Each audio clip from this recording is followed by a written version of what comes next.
बिस्मिल्लाहिर्रहमानिर्रहीम, अस्सलाम वालेकुम। कौम की आवाज़ के साथ मैं हूं नुसरत हारिस और आज हम एक अहम गुफ्तगू करने जा रहे हैं। चौधरी निसार साहब का नाम अगर पाकिस्तान की सियासत के हवाले से सुना जाए, उस पर प्रोब किया जाए, उस पर बात की जाए, तो ऐसे लगता नहीं है कि कभी भी पाकिस्तान की सियासत से या पाकिस्तान की जितनी सियासी जमातें हैं उनसे उनका कोई डिस्टेंस रहा है। गो के पौने तीन साल का वक्फा आया है और अब दोबारा हल्फ बर्दारी की तरफ वो जा रहे हैं, ऐवान में शिरकत के लिए जा रहे हैं। उन्होंने अपने मशावरत भी की है कोई 30-32 लोगों से, जो कि सुनने में आया है, और उसके बाद ये फैसला किया है कि उनको ऐवान की अपनी सीट छोड़नी नहीं चाहिए। इस ओवरऑल सिनारियो में हमारे तज्जियाकार क्या कहते हैं, क्या आगे होने जा रहा है, इस्टेब्लिशमेंट से कनेक्शन से लेकर PMLN से ताल्लुकात, PTI क्या सोच रही है और PTI के लिए क्या ये स्टेप किसी ख़तरे का बायस है। इन तमाम चीज़ों पे बात करने के लिए हमारे साथ इस वक्त मौजूद हैं सलमान आबिद साहब, तज्जियाकार हैं और गहरी निगाह रखते हैं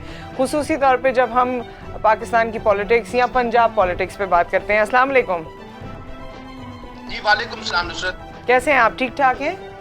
जी मैं ठीक हूँ, अल्लाह का शुक्र है जी, अल्लाह का शुक्र। पंजाब का माहौल या लाहौर में ये इस वक्त जो एक्टिविटी चल रही है उसको आप किस तरह देखते हैं? क्योंकि चौधरी निसार साहब का हल्फ उठाना इतने दिनों बाद, बल्कि सालों बाद मंजर आम पर आना, और एक ऐसी शख्सियत जो पॉलिटिकली बड़ी रिकग्नाइज्ड हैं, जिनके पॉलिटिकली बहुत से कनेक्शंस हैं, जिनको पॉलिटिकली बहुत एम्पावर्ड समझा जाता है, आज वो मैदान में एंट्री दे रहे हैं। क्या कहेंगे इस बारे में? नुसरत के 5 वफाकी वजीर जो है, जिनकी जनरल बाजवा के साथ मुलाकात हुई थी, उसमें भी पंजाब का जिक्र आया था कि पंजाब में परफॉर्मेंस रही है और हमें बहुत सी बातें सुननी पड़ती हैं। तो बहुत से लोगों का ख्याल था कि शायद पंजाब में कोई तब्दीली आ रही है जी। अच्छा, उसका ताना बाना बनाया गया पहले चौधरी परवेज इलाही के साथ कि परवेज इलाही के साथ मिलकर जो है वो मामला को किया जा रहा है। उसके बाद फिर जहांगीर तरीन ग्रुप आया जी, उस बुनियाद बनाई गई, फिर चौधरी निसार की बात की गई, और फिर जो है आपको याद होगा कि पीपल्स पार्टी ने अपनी स्ट्रेटेजी में कहा था कि पहले हमें अपनी तब्दीली का आगाज PDM के प्लेटफॉर्म से पंजाब से करना चाहिए। तो इस सारे पस मंजर में जब चौधरी निसार साहब ने हलफ उठाने का फैसला किया तो बहुत से लोगों ने इसके अंदर सियासी रंग भरे, सियासी पंडितों ने, कि शायद पंजाब में कोई तब्दीली का फैसला कर लिया गया है और चौधरी निसार जो है वो PMLN, PMLQ और जहांगीर तरीन ग्रुप की बुनियाद के ऊपर कोई शायद चीफ मिनिस्टर के उम्मीदवार हो सकते हैं।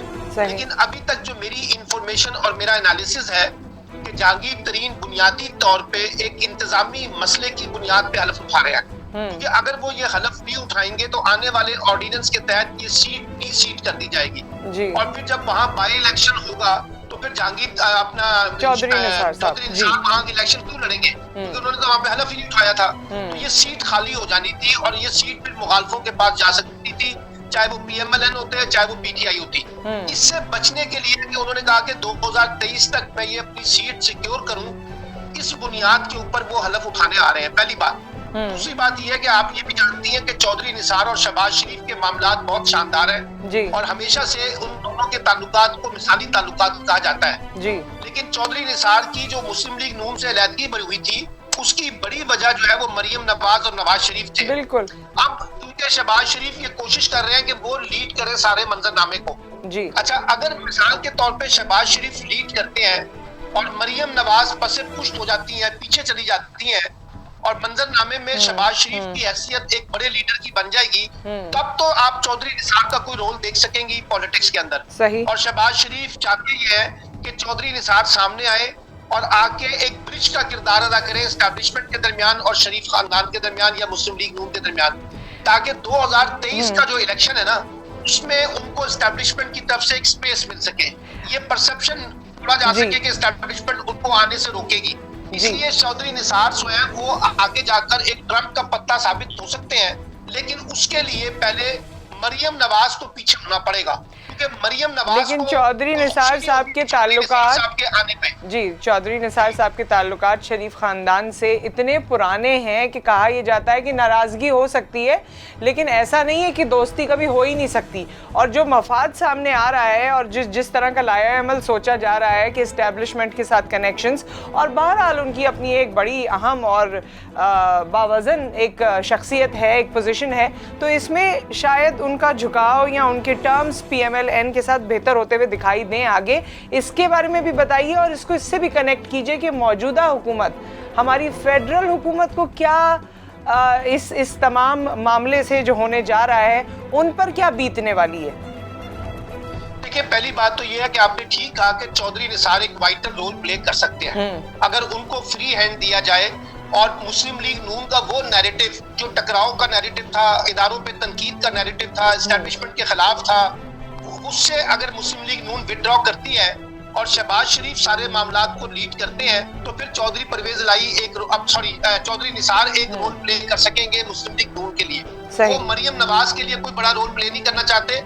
उनके मामलात इवन नवाज शरीफ के साथ भी ठीक हो सकते हैं, बिल्कुल, लेकिन मरियम के साथ कम से कम ठीक नहीं होंगे। एक बात तो ध्यान में रखिए। अच्छा, यही फ्रस्ट्रेशन है PTI के अंदर भी, जो आपने भी दूसरा सवाल उठाया है कि चौधरी निसार अगर आते हैं तो वो एस्टैब्लिशमेंट में एक जाती उनके मरासम है तो वो कोई रोल प्ले करेंगे शहबाज शरीफ के लिए, मुस्लिम लीग नून के लिए, इसलिए कोई बहुत ज्यादा कंफर्ट नजर नहीं आती PTI इस वक्त। और ये जो आपको मालूम है कि इमरान खान के और एस्टैब्लिशमेंट के दरमियान भी शहबाज शरीफ के मामले में जो प्रॉब्लम नजर आया, जमानत से लेके फिर उनको बाहर जाने की इजाजत देना, फिर उसको रोकना और अब वफाकी हुकूमत का सुप्रीम कोर्ट से रुजू करना, ये जाहिर करता है कि वो ये चाहते हैं कि किसी तरीके से, जैसे नवाज शरीफ डिस्क्वालीफाई हो चुके हैं, मरियम इलेक्शन नहीं लड़ सकती, शहबाज शरीफ को भी इलेक्शन लड़ने से रोका जा सके और उनके खिलाफ जो भी मुकदमे हैं उसका फैसला हो। और इमरान खान साहब बार बार अदालतों पे अपनी रिजर्वेशन भी शेयर कर रहे हैं कि जस्टिस हमारा बहुत स्लो है, ताकतवर लोगों के साथ वो इंसाफ नहीं करता, कमजोर लोगों को पकड़ता है। तो इसलिए लग ये रहा है कि वफाकी हुकूमत या इमरान खान का अगला टारगेट जो है ना वो शहबाज शरीफ होंगे कि किसी तरीके से उनको भी कानूनी शिकंजे में लाके डिस्क्वालीफाई करवाया जाए। और साथ साथ वो ये चाहेंगे कि एस्टैब्लिशमेंट के साथ जो उनके मामला चल रहे हैं उसमें चौधरी निसार कोई बड़ा रोल प्ले ना करें। एक बात ध्यान में रखिएगा, अगर नुसरत मरियम इतनी आसानी से विड्रॉ नहीं करेंगी, ये मैं आपको बता दूं, क्योंकि मरियम का इस मौके पे विड्रॉ करने का मतलब ये है कि वो अपने पॉलिटिकल कैरियर से विड्रॉ करेंगे। क्योंकि देखिए ना, अगर आप विड्रॉ कर गई तो फिर शहबाज शरीफ साहब आगे आ जाएंगे ना। नहीं, वो तो बारहा कह चुकी हैं कि उनको तो सर्जरी के लिए भी जाना था और न जाने क्या क्या मसाइल थे, लेकिन इस वक्त वो मुल्क को और कौम को छोड़ के नहीं जाना चाहती। तो जाहिर है उनका नैरेटिव सामने है कि वो इस वक्त बिल्कुल पीछे नहीं होना चाहती। जी, और यही वजह है कि नुसरत उन्होंने जावेद लतीफ के घर जाके जो तकरीर की है ना, तो बुनियादी तौर पे शहबाज शरीफ के नैरेटिव को उन्होंने काउंटर करने की कोशिश की है, एक बात। और वहां लंदन में बैठे हुए इसहाक डार ने जो तकरीर की जनरल बाजवा का नाम लेके, उन्होंने भी एक किस्म का शहबाज शरीफ का जो नैरेटिव था उसको कमजोर किया है। तो यहाँ लड़ाई चल रही है इस वक्त शरीफ फैमिली के दरमियान, शहबाज शरीफ और नवाज शरीफ और मरियम के दरमियान, कि कहीं उनका डर ये है, यानी उनको खदशा ये लगता है मरियम को और नवाज शरीफ साहब को कि शहबाज शरीफ एस्टैब्लिशमेंट से मिलके अपने मामला तय कर रहे हैं, अपने लिए पॉलिटिकल स्पेस पैदा कर रहे हैं। जबकि नवाज शरीफ चाहते हैं कि मरियम का रोल निकल के सामने आए पॉलिटिक्स में ना, क्योंकि शहबाज शरीफ चाहेंगे कि उनका रोल निकल के सामने आए। तो ये कैफियत है, इसमें देखना होगा कि क्या चीज सामने आती है फाइनली। अच्छा, ये एक जुमले पे बार बार मेरी नज़र जा रही है जब हम इसकी रिसर्च कर रहे थे कि चौधरी निसार साहब की खामोशी भी बड़ी अहम होती है। 30 से 32 लोगों को उन्होंने मदऊ किया और उन्होंने मुशावरत की कि उनको हल्फ उठाना चाहिए या नहीं उठाना चाहिए, और बाद में उन्होंने कहा कि मैं खुद इसका फैसला करूंगा। लेकिन ये जो जुमला है ना, ये बड़ा अहम है कि उनकी खामोशी भी बड़ी अहम होती है, क्योंकि हम तज्जिया कर रहे हैं, हम बातें तो कर रहे हैं, लेकिन उनकी तरफ से एक क्लियर नैरेटिव सामने नहीं आया है। क्या कहेंगे आप? देखिए, बात यह है कि बुनियादी तौर पे कहा जाता है कि इस्लामाबाद में चौधरी निसार की और शहबाज शरीफ साहब की कोई मुलाकात हुई थी खुफिया, ठीक है जी। उसमें बहुत से मामला तय हुए और चौधरी निसार को इत्मीनान में लिया है शहबाज शरीफ साहब ने। अब देखना ये है कि वो जो खामोशी उन्होंने रखी हुई है, जो आपने कहा है, उसके बुनियाद के ऊपर जो है ना वो खामोशी कब तोड़ते हैं और किस वक्त आके वो पॉलिटिकल कंपेयरिंग करना पॉलिटिकल कमेंट्री करना शुरू करेंगे, ठीक है जी।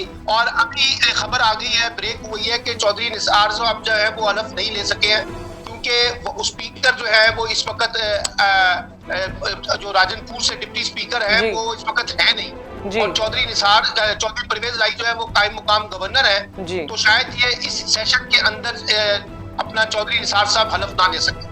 अच्छा, ठीक है, ये अभी खबर आ गई है ब्रेकिंग के, वो शायद इस इजलास में हलफ ना ले सके, अगले इजलास में लेंगे, क्योंकि डिप्टी स्पीकर जो है गुरचानी साहब जो है वो राजनपुर में है और वो राजनपुर से वापस नहीं आए, इसलिए अब उनकी जो हलफ लेने का मामला है वो जरा लटक गया है। अच्छा, ये कुदरती मामलात हो गए हैं आपके ख्याल में, नेचुरली और जनरली हो गए हैं? नहीं, मेरा ख्याल है, देखिए चौधरी परवेज इलाही तो कायम मुकाम गवर्नर है ना, गवर्नर सरवर साहब इस वक्त मुल्क में नहीं है। अब अगर चौधरी निसार ने हलफ लेना था तो उसूली तौर पे डिप्टी स्पीकर को असेंबली में मौजूद होना चाहिए था। बिल्कुल। अब अगर वो नहीं आए हैं तो मुमकिन है कि कोई हुकूमती हिकमत अमली हो कि इस मामले को लिंगर ऑन किया जाए, लंबा किया जाए। तो हुकूमत को ऐसा कौन सा डर है सलमान साहब, अगर मैं आपसे इसकी वजाहत चाहूँ या आपकी एनालिसिस चाहूँ कि क्या डर है हुकूमत को, इतना कोई बड़ा काम होने जा रहा है हल्फ उठा के? देखिए, हलफ उठाना तो शायद कोई इतना बड़ा बात नहीं है, लेकिन हुकूमत को लगता है कि कुछ मामलात जो है एस्टेब्लिशमेंट और शहबाज शरीफ के दरमियान तय हुए हैं, ठीक है, और उसमें उनको लगता है कि चौधरी निसार आके अपना कोई रोल प्ले करेंगे। ये एक जिसे कहते हैं ना, हमें अपने आप को खुद से खौफ आता है कि शायद ऐसा हो जाए। तो ये इस वक्त हुकूमत के अंदर लगता है कि चौधरी निसार के बारे में थोड़ा सा उनको परेशानी तो है। तो हुकूमत भी तो एस्टेब्लिशमेंट के साथ बड़ी अच्छे और हमवार और बड़े बेहतरीन रिलेशनशिप है हुकूमत का तो एस्टेब्लिशमेंट के साथ, फिर उनको किस चीज का डर?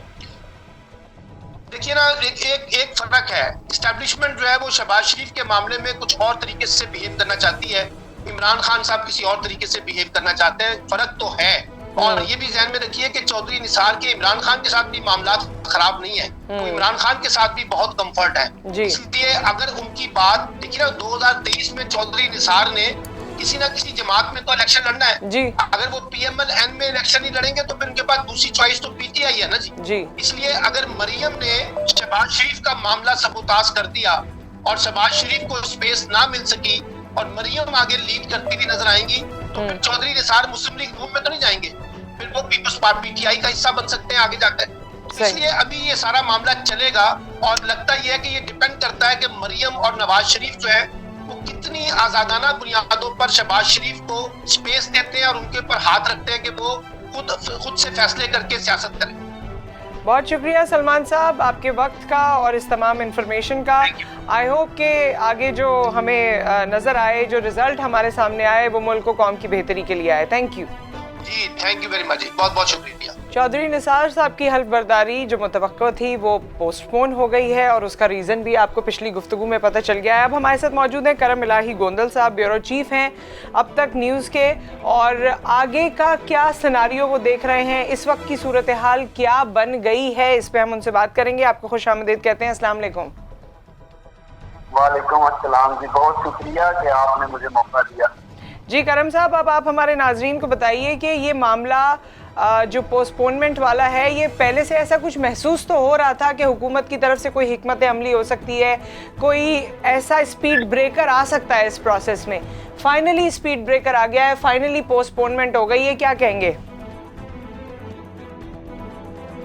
ये आलमी मेरा ख्याल है मामला है, हुकूमत के लिए भी ये गैर मुतवक्के था, इस तरह बाकी जो है वो पॉलिटिकल पार्टीज के लिए गैर मुतवक्के था कि चौधरी निसार साहब जो है वो तकरीबन 3.25 साल खामोश रहने के बाद जो है वो इस्लाम मैदान में आने का फैसला करेंगे जी। और हुकूमत जो है वो ऐसी सियासी कार्रवाइयों से भी जो है वो क्या कंसल्ट थी कि कहीं जो है वो चौधरी निसार की ईमान में आमद जो है मुस्लिम लीग नून की तकवीयत का बायस ना बने और पंजाब में सेटअप में कोई तब्दीली के हवाले से कहीं बैकग्राउंड में कोई सोच न चल रही हो, तो हुकूमत को थोड़ा सा वक्त चाहिए था इस हवाले से, और उसके लिए जो है वो बेहतरीन मेरा ख्याल है कि हिकमत अमली अपनाई थी कि चौधरी परवेज इलाही कायम मुकाम गवर्नर हैं, वो ऐवान का इजलास जो है वो कंडक्ट नहीं कर सकते, डिप्टी स्पीकर साहब जो है वो तजवीज ला सकते थे क्योंकि असेंबली इजलास तो चल रहा था, लेकिन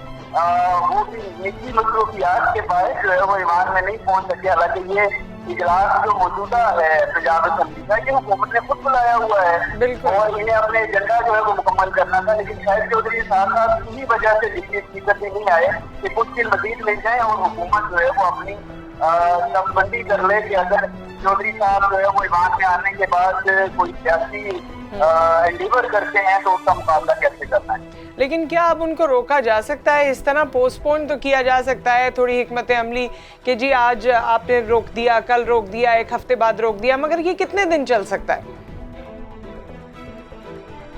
मेरा जाती ख्याल ये है कि हुकूमत को सिर्फ थोड़ा सा वक्त चाहिए था, थोड़ी सी मदद चाहिए थी पीटीआई को कि वो बैक से जो है वो कुछ राब्ते कर लें और चौधरी साहब के जहन में क्या है, चौधरी निसार साहब के जहन में वो मालूमात जो है वो थोड़ी सी सुनगुन हासिल कर लें। और उसके बाद जाहिर है उन्होंने भी हल्फ उठाना है, उनकी मजबूरी है, क्योंकि अब आगे जो सूरत हाल है तो अगर वो हल्फ नहीं उठाते तो उनकी असम्बली की रुकनीयत जो है वो जाती रहेगी। और जैसा कि उन्होंने अपने बयान में भी कहा कि दोबारा जितनी इलेक्शन में जाएं जबकि 1.5 साल रह गया है आम इंतखाबात में, तो ये मुनासिब नहीं होगा।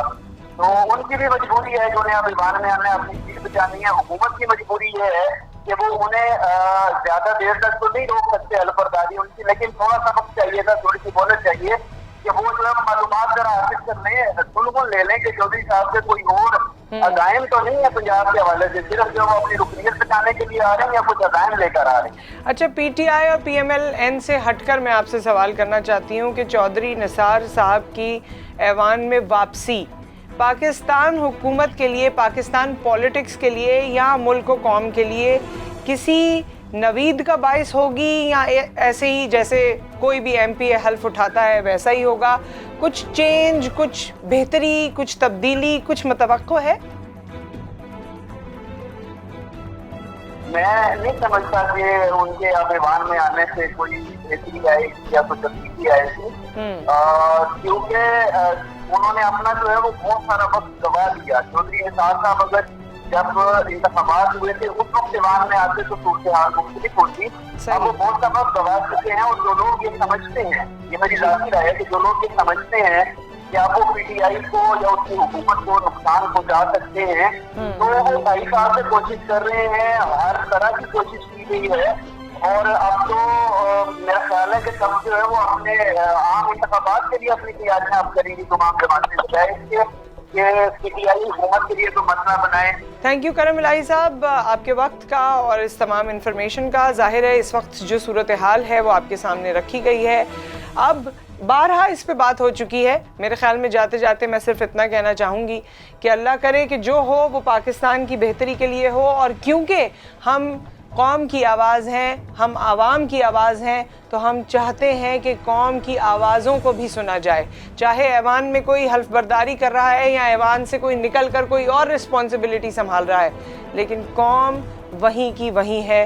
कौम और आवाम की आवाज़ें, उनकी चीखो पुकार वहीं की वहीं है, उसको भी सुना जाए और ऐसे मामलात उभरें, ऐसे ताल्लुकात बने, ऐसी कोएलिशन बने जिसमें कौम की भी जगह हो। अपना ख्याल रखिए, दुआओं में याद रखिए। अल्लाह हाफ़िज़।